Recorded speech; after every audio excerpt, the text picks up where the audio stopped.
हाय, class ninth मुश्किल लग रही है। देखो, ये जो प्रॉब्लम है ना, ये सिर्फ तुम्हारी अकेले की नहीं है, क्योंकि 90% से ज्यादा स्टूडेंट्स जो कि इस साल क्लास नाइन्थ के अंदर आए हैं, उन्हें क्लास नाइन्थ टफ लग रही है। और उसका रीजन है मुश्किल सिलेबस।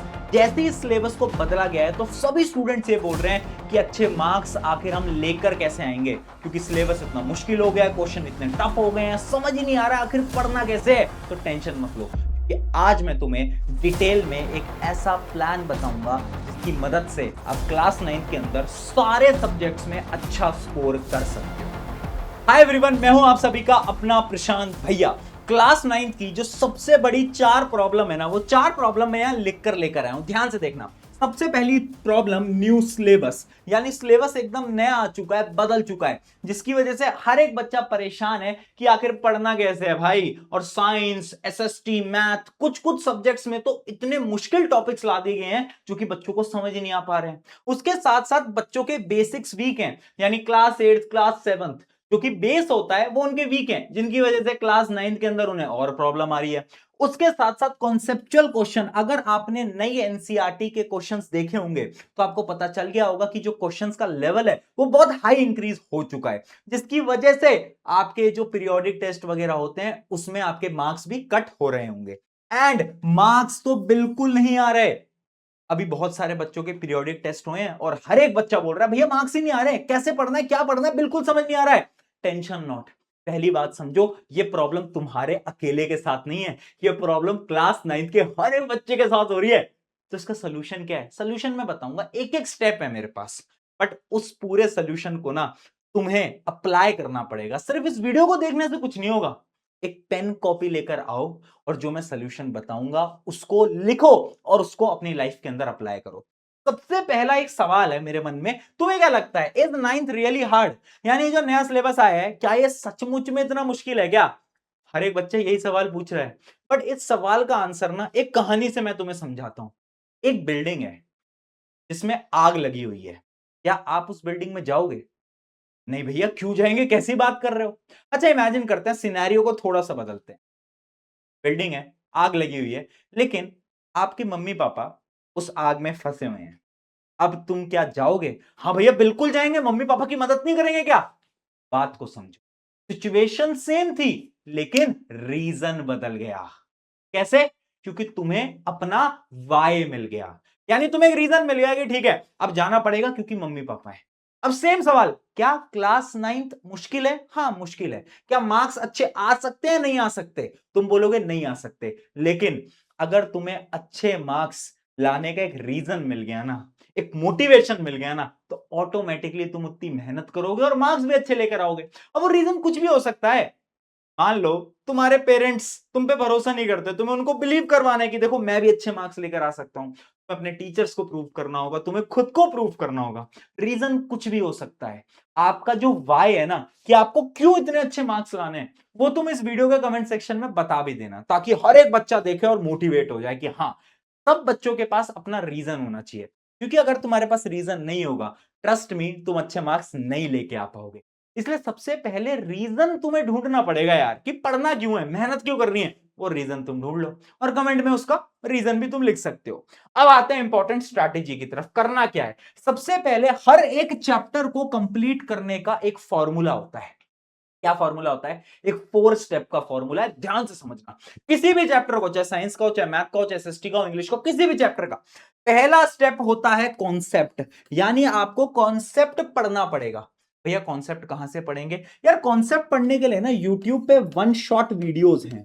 यूट्यूब पे वन शॉट वीडियोस हैं। और मैं तुम्हें इस वीडियो के थ्रू ये भी बता देता हूं कि क्लास 9 के न्यू वन शॉट साइंस के मैं लेकर आने वाला हूं जल्द ही। तुम इसी चैनल पे मिलेंगे। फिर तुम्हें क्या करना होता है? एनसीईआरटी पढ़नी होती है। अब बहुत बच्चे क्या करते हैं, पहले एनसीईआरटी पढ़ लेंगे और फिर वन शॉट देखते हैं। अब ये तरीका गलत इसलिए है ना, क्योंकि एनसीईआरटी तुम डायरेक्टली पढ़ोगे, तुम्हें कुछ समझ नहीं आएगा। इसलिए पहले वन शॉट देखो, थ्योरेटिकली तुम्हें समझ में आ गया।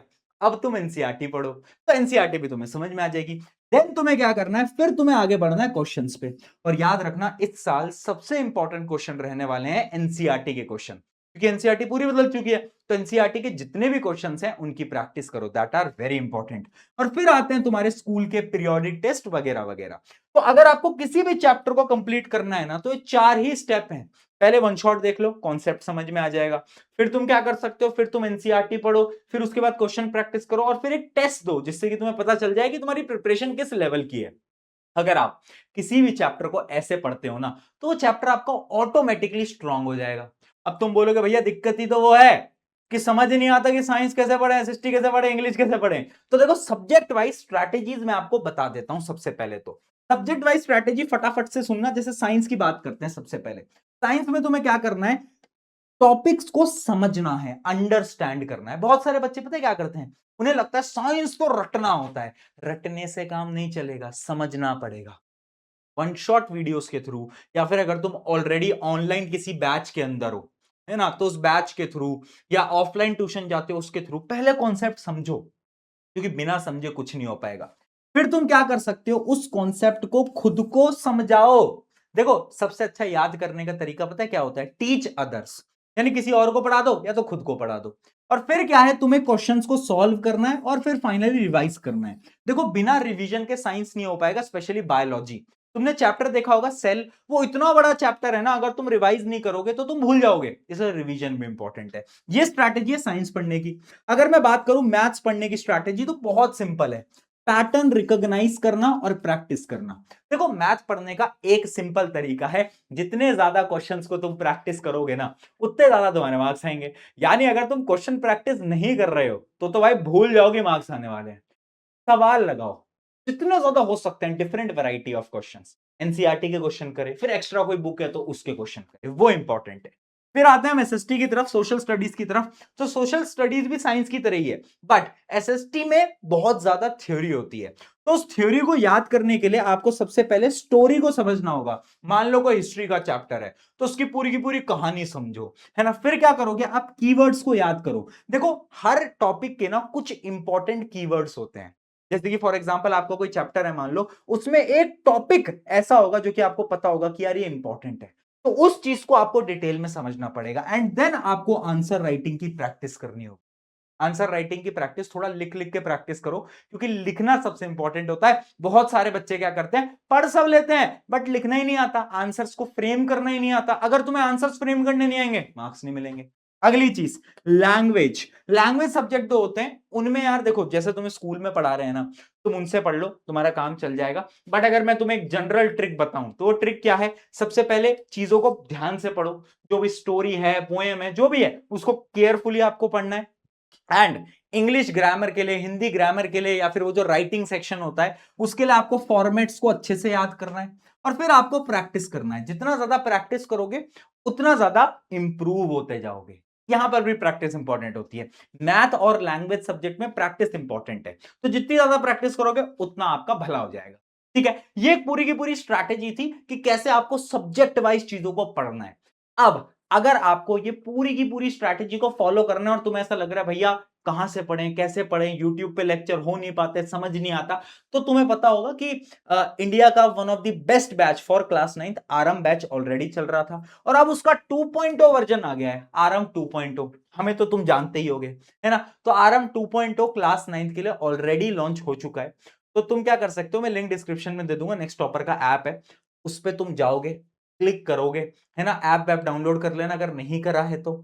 और जब आप बैच परचेस कर रहे होगे, बैच की प्राइस मैं बता देता हूं, यह 3,000 रुपए, लेकिन एक कूपन कोड है, वो आप लगाना नेक्स्ट 500। क्या, नेक्स्ट 500 स्क्रीन पे भी आ जाएगा, वो तुम लगाओगे तो ये आपकी प्राइस हो जाएगी। और ये प्राइस पूरे साल भर की है, यानी इसके अंदर आपको science, math, English, Hindi, SST, Sanskrit, IT सब पढ़ाएंगे, सब।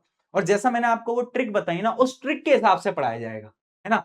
तो इस वजह से मैं बोल रहा हूं कि अगर तुम खुद से नहीं पढ़ पाते, तुम्हें प्रॉब्लम होती है, क्योंकि सिलेबस, और ऑब्वियस सी बात है यार, सिलेबस बहुत बदल चुका है, नया सिलेबस आ गया है, जिस वजह से क्या हो रहा है ना, बच्चों को बहुत कंफ्यूजन हो रही है। अगर तुम्हारे साथ वो प्रॉब्लम हो रही है, देखो, अगर तुम्हें स्कूल में एकदम समझ में आ रहा है, सब क्लियर हो रहा है, तो कोई दिक्कत नहीं है, स्कूल को फॉलो करो, किताबों को फॉलो करो, काम चल जाएगा। लेकिन अगर तुम्हें दिक्कत आ रही है, स्कूल में चीजें समझ नहीं आ रही है, कॉन्सेप्ट समझ नहीं आ रहा है, तो देन तुम्हें पता है कि आरएम 2.0 आ चुका है, हम खुद पढ़ाते हैं इसके अंदर, तो फिर बताने की जरूरत नहीं है, ठीक है।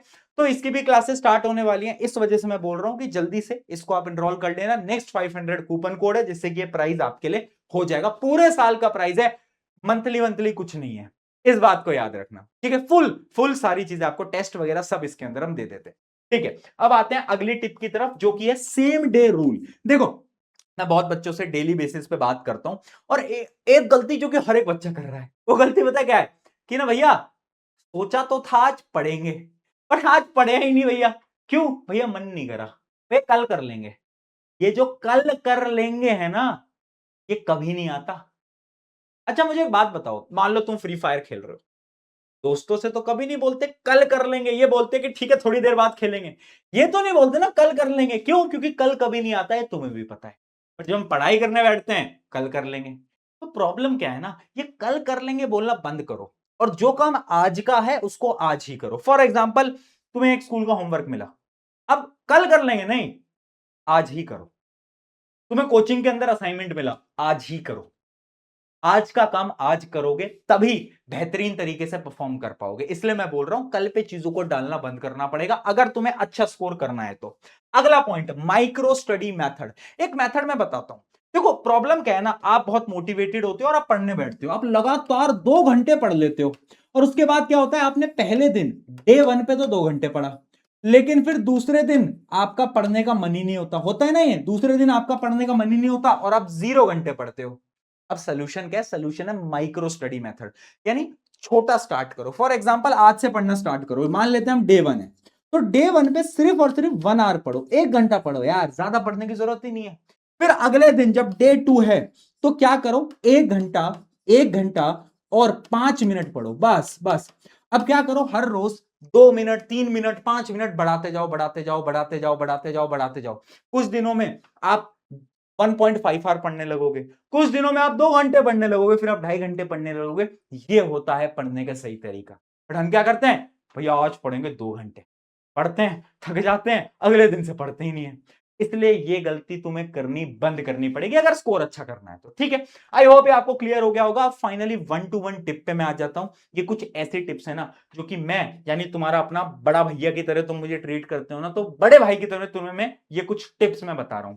पहली टिप, लिमिटेड रिसोर्स को फॉलो करो। इंपॉर्टेंट क्या है ना, कि इंटरनेट पे बहुत सारे रिसोर्स हैं।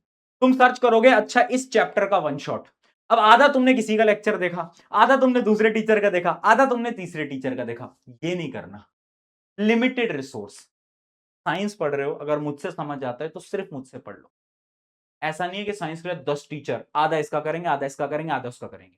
फिजिक्स किसी से समझ आती है तो पढ़ लो, केमिस्ट्री किसी से समझ आती है पढ़ लो, बायो किसी से समझ आती है पढ़ लो। लेकिन अगर तुम बायो के लिए भी 4 अलग अलग टीचर से पढ़ रहे हो, वो गलत है, वो गलत है, ठीक है। अगली चीज, नो कंपैरिजन। कंपेयर मत करो, है ना। मुझे पता है तुम्हारे पेरेंट्स कंपेयर करते हैं कि देखो शर्मा जी का लड़का कितने अच्छे मार्क्स लेकर आया है, लेकिन please don't compare, don't compare, है ना। तुम्हारा पोटेंशियल अलग है, हर एक बच्चे का इस देश में पोटेंशियल अलग है, किसी और से कंपेयर मत करो।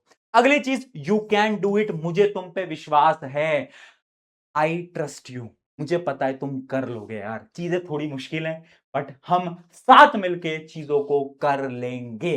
बस मेहनत लगाते रहो, इंटरेस्ट मी, ये क्लास आपके जीवन की सबसे बेहतरीन और सबसे इजी क्लास रहेगी। ऑन दिस नोट, मिलते हैं फिर नेक्स्ट वीडियो के अंदर, जब तक के लिए टेक केयर, बाय।